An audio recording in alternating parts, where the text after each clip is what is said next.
Welcome to HOA Meltdown Moments. The missing item was not missing, it was stashed.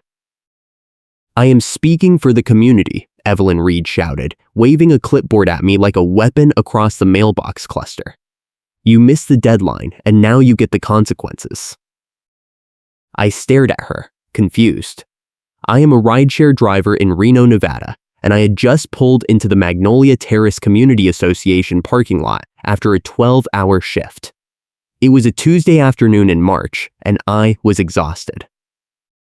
Evelyn was the HOA enforcement liaison, and she had a reputation for turning minor violations into full-scale wars. What deadline? I asked, keeping my voice level. I just got home. She shook her head hard enough that her ponytail whipped. A package was found open behind the clubhouse, and I have video proof that you staged it to make me look bad. But guess what? You missed the window to file a dispute, so now I get to handle this my way. I blinked. My package. I had been waiting for a medical device accessory, a sealed box with replacement tubing for my CPAP machine. I checked the delivery tracker that morning, and it said delivered to the clubhouse front desk at 10 in the morning. Show me the video, I said. She clutched the clipboard tighter. I do not need to show you anything. I have the authority to confiscate your property if I determine it is evidence of a violation. And you staged this whole thing, so now you are getting a formal complaint and a hearing notice. I could feel my pulse starting to hammer. I was refinancing my townhome, and the lender was already nervous about the HOA because of some weird lien drama from 2 years ago that got resolved but still showed up in public records. Any new lien threat could kill the deal. Evelyn, I need that package. It is medical equipment. Where is it now? She smiled, and it was not a kind smile. Behind the clubhouse, like I said. Opened. Staged. And since you are clearly trying to frame me for theft, I am documenting everything. You can pick up your hearing notice at the office tomorrow. She turned and walked away before I could respond, her handheld radio crackling with some kind of static burst. I stood there in the parking lot for a solid 10 seconds, trying to process what had just happened. Then I walked to the clubhouse. The Magnolia Terrace Clubhouse was a low brick building with a fake portico and a side door that led to a storage closet and a small office. The back of the building faced a drainage easement and a chain link fence separating the complex from a commercial lot. When I rounded the corner, I saw the package immediately. It was torn open, the cardboard flaps bent back, and the plastic mailer inside was ripped clean through. The tubing was gone. The instruction sheet was still there, half soaked from sprinkler runoff. The box had my address label on it, clear as day, and it was sitting in a puddle of mud next to a wheelie bin. I took out my phone and started snapping photos. Box. Label. Mud. Fence. Wheelie bin.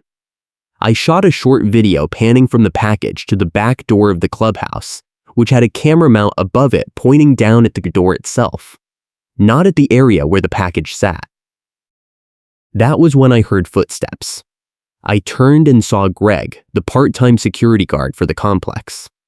He was in his 60s, retired from some state job, and he mostly just drove around in a golf cart, checking gate codes and calling tow trucks.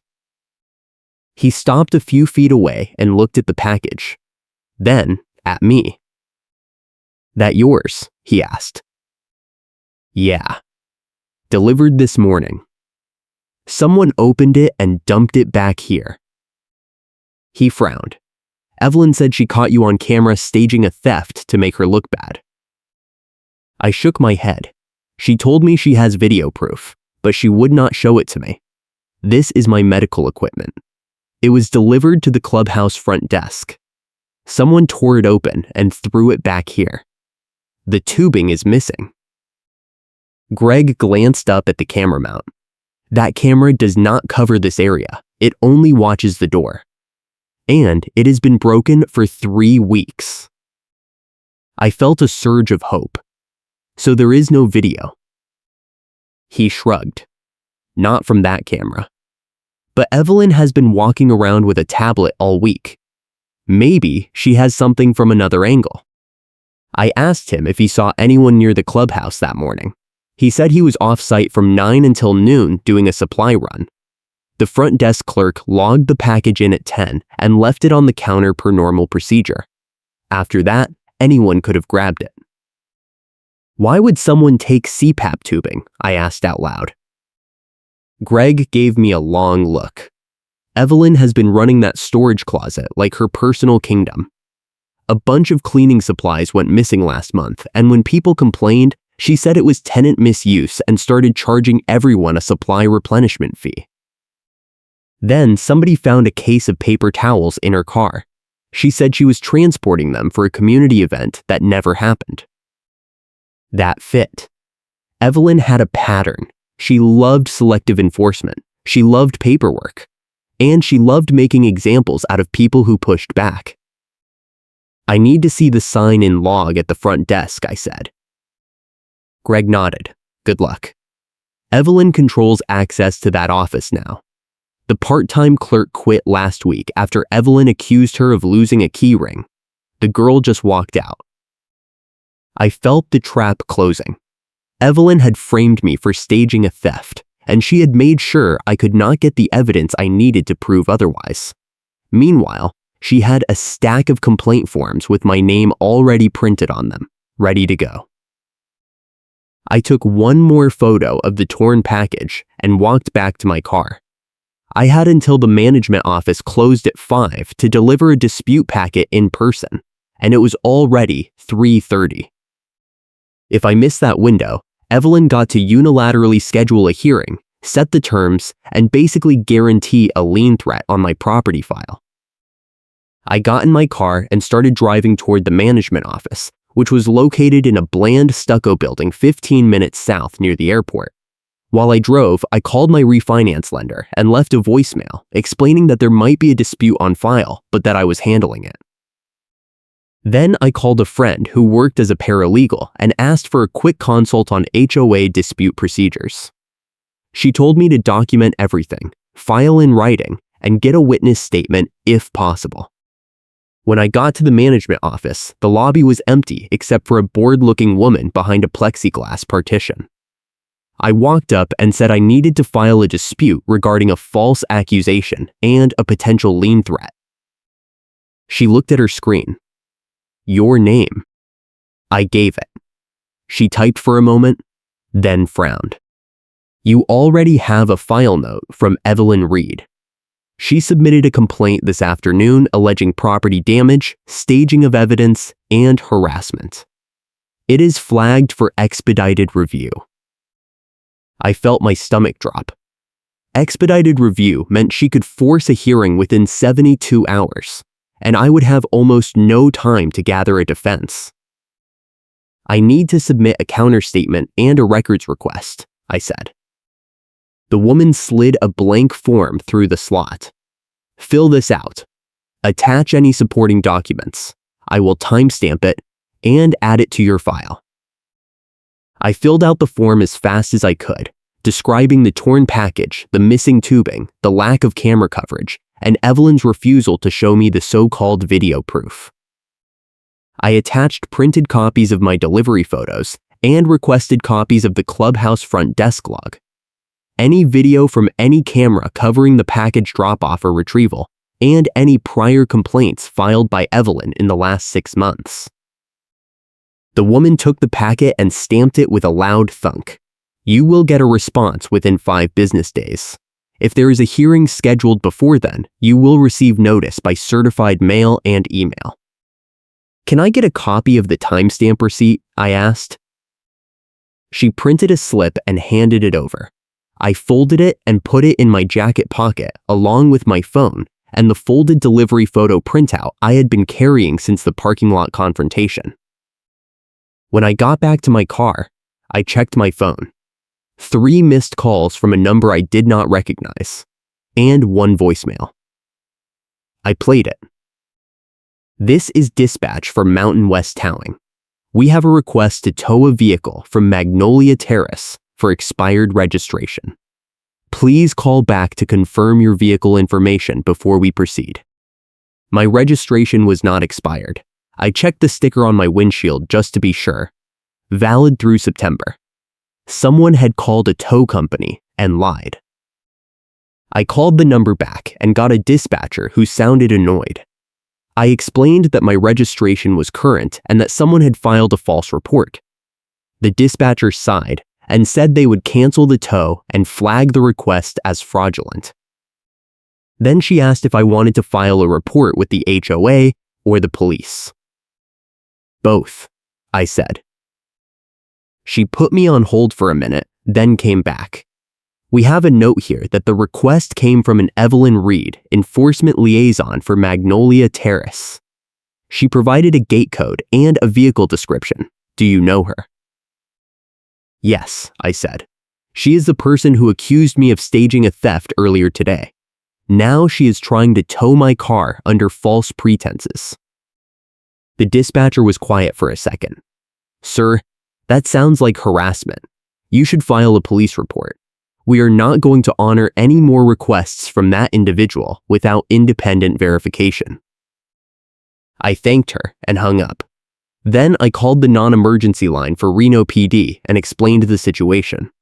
The dispatcher said they would send an officer to take a report, but it might be a few hours because they were handling higher priority calls. I said that was fine and gave my address. By the time I got home, it was almost 6. I parked in my assigned spot and walked up to my townhome door.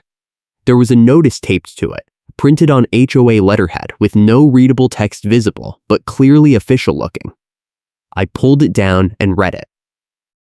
Violation notice. Unauthorized staging of evidence. Harassment of HOA personnel. Failure to comply with community standards. Hearing scheduled for Friday at 10 in the morning. Failure to appear will result in automatic findings and immediate lien filing. It was Tuesday. That gave me 3 days.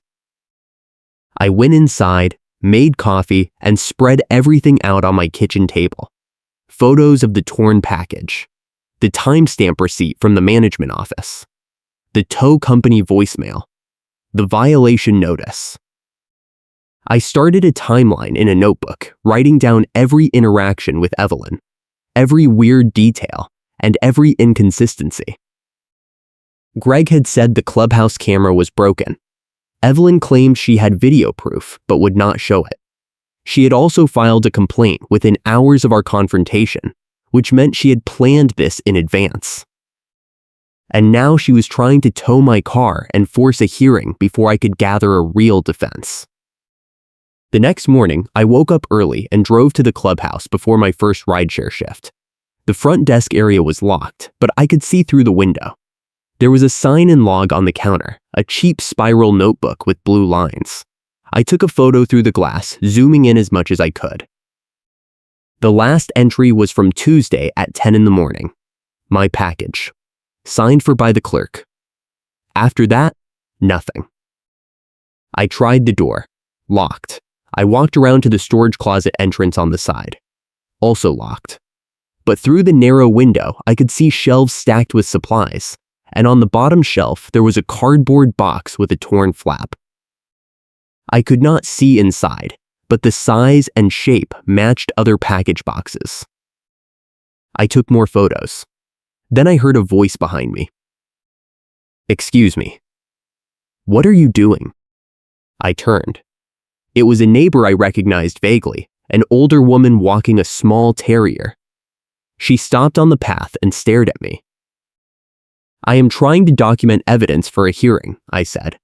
"Someone tore open my package and dumped it behind the Clubhouse, and now the HOA is accusing me of staging the whole thing." She frowned. "Are you the one Evelyn has been talking about? She came by my unit yesterday and said you were stealing from cars and that she caught you on camera." I felt my face get hot. That is completely false. I have never stolen anything. She is lying. The woman looked uncertain. Well, she had a tablet and she showed me something, but I could not really see it clearly. She said it was proof.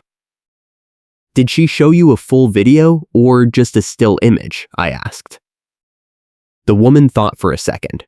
A still image, I think. It was paused. She said the timestamp proved you were there, but honestly, I could not read the time bar. It was too small. That was my first real break. Evelyn had been going door to door showing a cropped still image with an unreadable timestamp, poisoning the community against me before I even had a chance to defend myself. That was seed cannon escalation step 1, and it was working. People were already treating me like a criminal. I asked the woman if she would be willing to give me a written statement about what Evelyn showed her.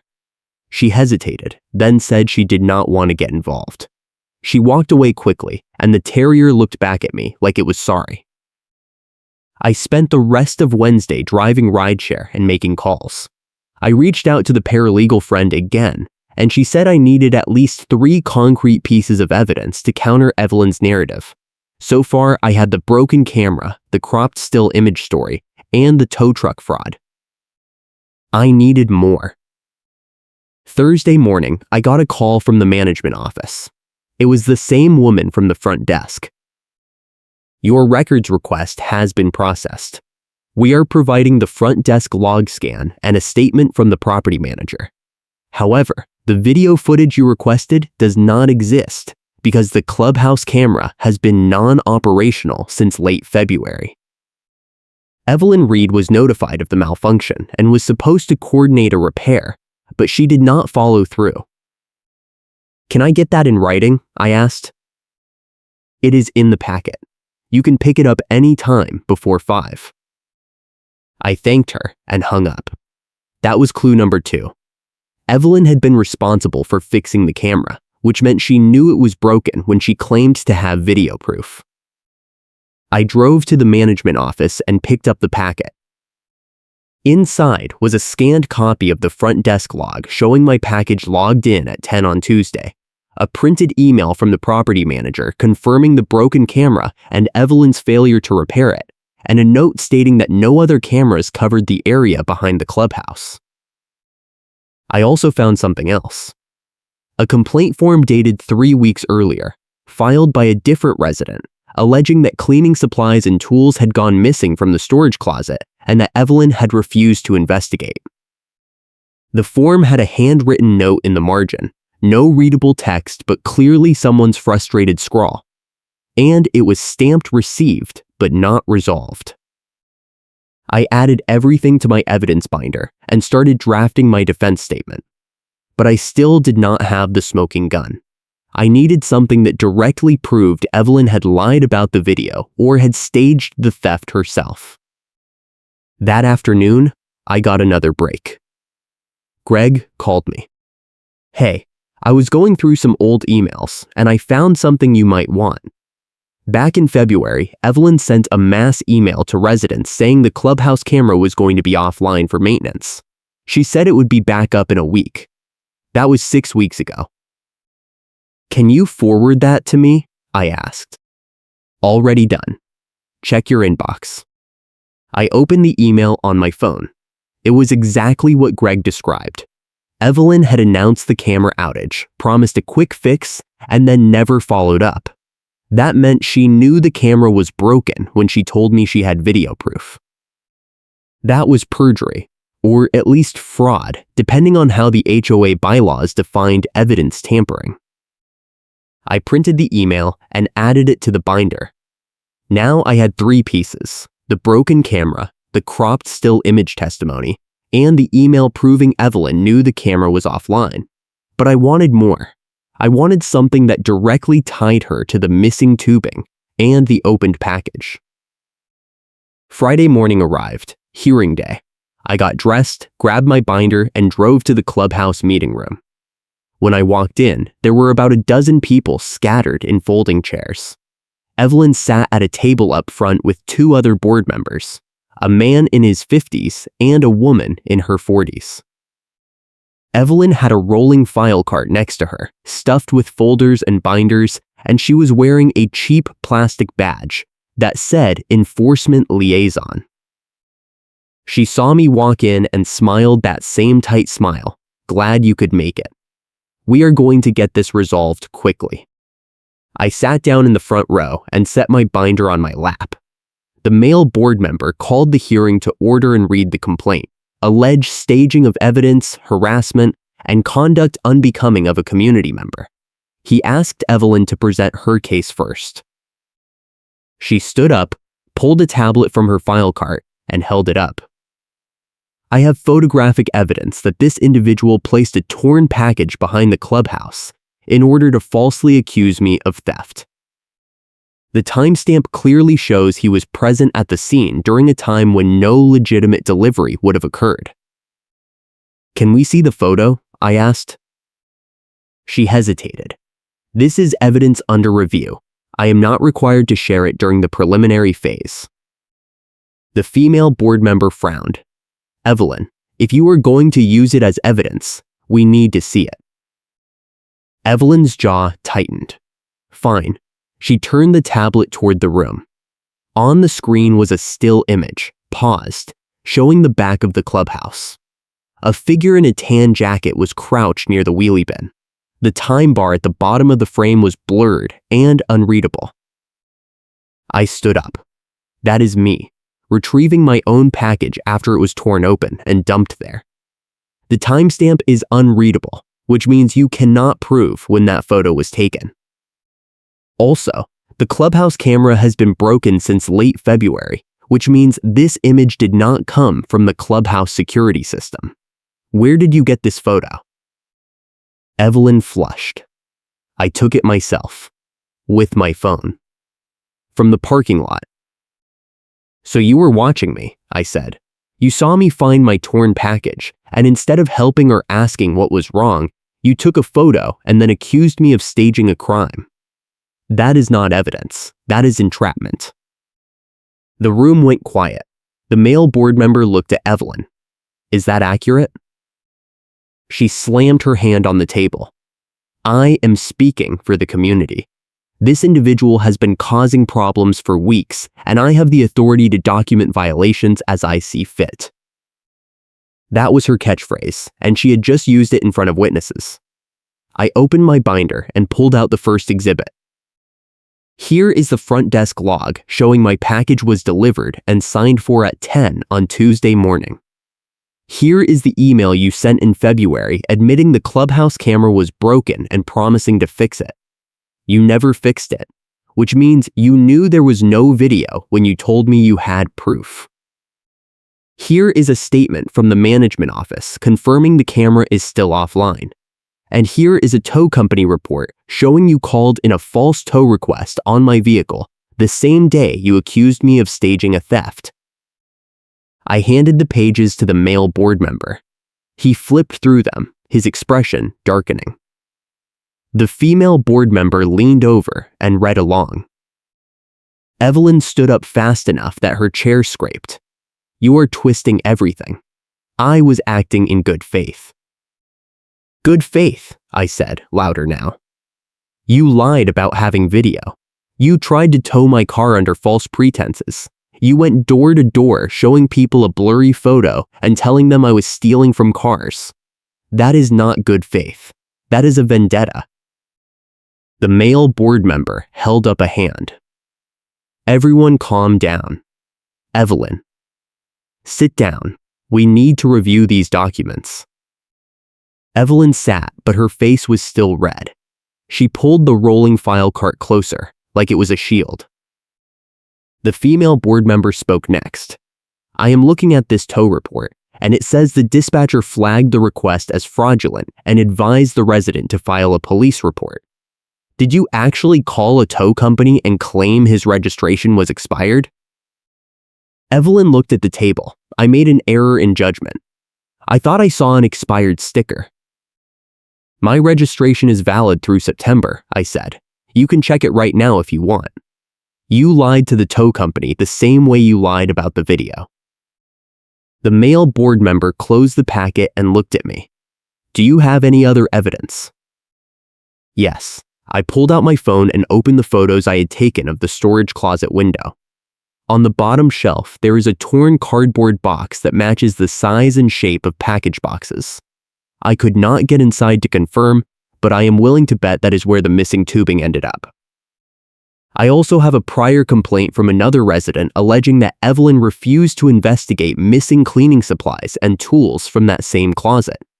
If you check her file cart, I would not be surprised if you found some of those supplies in there right now. Evelyn stood up so fast the cart tipped. You are accusing me of theft. That is slander. It is only slander if it is false, I said. Open the cart. The room was silent. Everyone was staring at Evelyn. The male board member looked at the female board member and they seemed to have a silent conversation. Then the male board member said, Evelyn, I think it would be in everyone's interest if you allowed us to inspect the cart. Evelyn's mouth opened and closed. Then she grabbed the cart handle and tried to wheel it toward the door. The male board member stood up and blocked her path. Evelyn, stop. Open the cart. She stood there for a long moment, breathing hard. Then she stepped back. Fine. Do whatever you want. I do not need proof. I have paperwork and vibes. That was her boomerang line, and she had just said it out loud in front of the board and a room full of witnesses. The male board member opened the top drawer of the cart.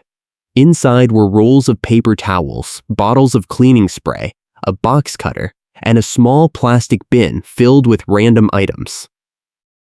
He reached in and pulled out a sealed package with a mailing label. The address was partially visible, but the name was torn off.